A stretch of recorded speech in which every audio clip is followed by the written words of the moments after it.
what are some of the tools you recommend in order to be able to regulate? I know you mentioned self-regulating strategies, and then there are, I suppose, non-self-regulating strategies that involve other people, like psychotherapy.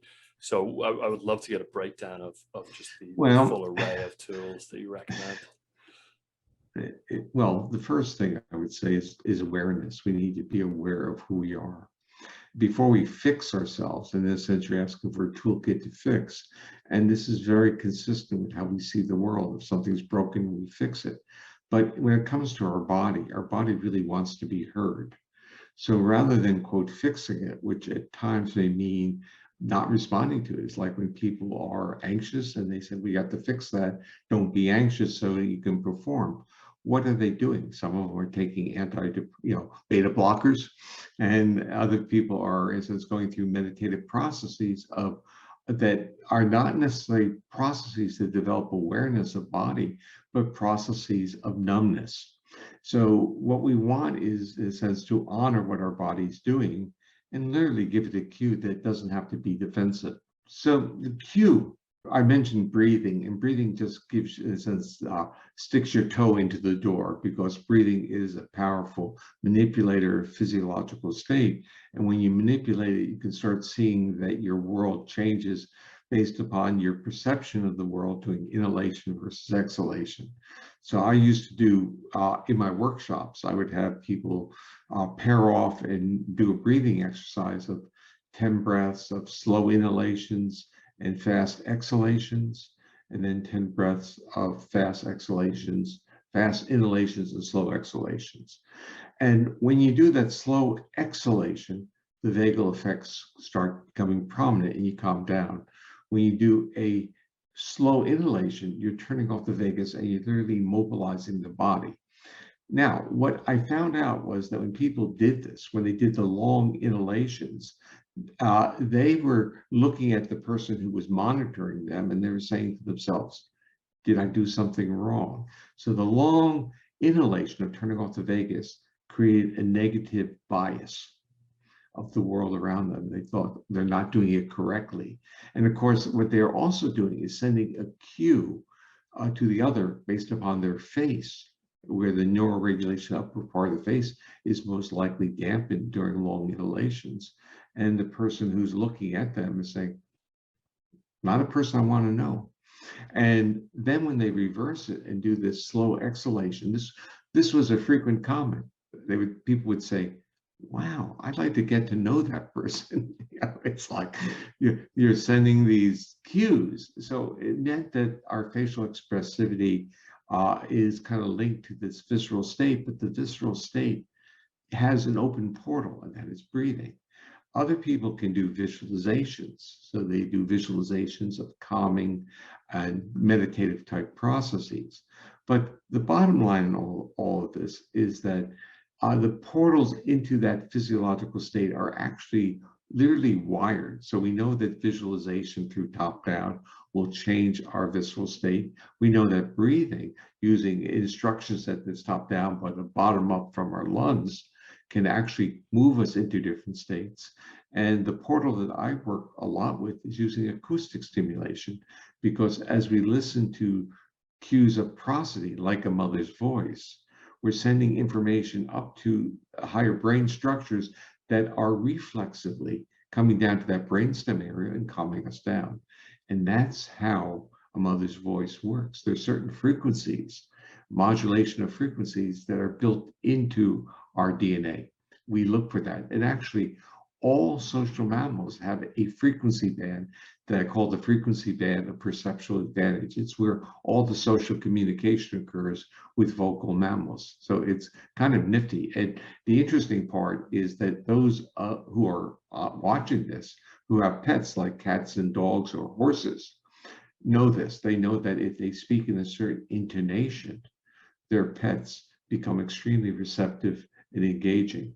And it always will be, in a sense, a hyper melodic feature. So increasing the intonation of the voice is what's going to calm the pet down. So if you talk to your cat or your dog, you talk with a very prosodic intonation, sing-songy voice. It's wired in. That's how mothers calm their babies. I actually used to work with someone who would use a very hush prosodic voice in an incredibly manipulative way. Unfortunately, he would sort of talk like that, and kind of this really soft voice. But the things he was saying in that voice were incredibly just not good. Yeah, So he well, was sort of hijacking physiology. yeah. Well, I had a friend in graduate school who could say anything. However, if I said, I'd be kind of like, I'd be on the ground, someone would beat me up, because, it was so your friend was doing the same thing, that we get mismatches. And we know that the intonation, how people use their voice, determines whether we feel comfortable with them. So like with your friend and the bad things he was saying, like my friend, you wouldn't agree with him, but you still like him. Now, Exactly. people who would say nice things without intonation, you say, well, then, so what? I'm always reminded of what I had heard about Bill Clinton as when he was president, and that the story went that when the Republicans would come over to the White House for a meeting, they would leave very happy, not knowing what they had agreed to.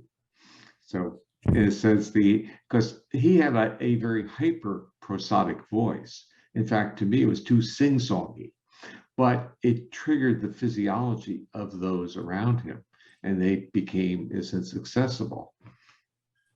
Right. Yeah, you can in a sense leverage safety cues to manipulate the physiology of others in good or bad ways. Yeah, but if you do it in a bad way, it will only work once, and then the nervous system of the survivor, in this case, gets re-triggered and becomes, in a sense, resistant to intonation of voice. This is what you find with people who have been severely traumatized by a social interaction that could be characterized by a violation of trust.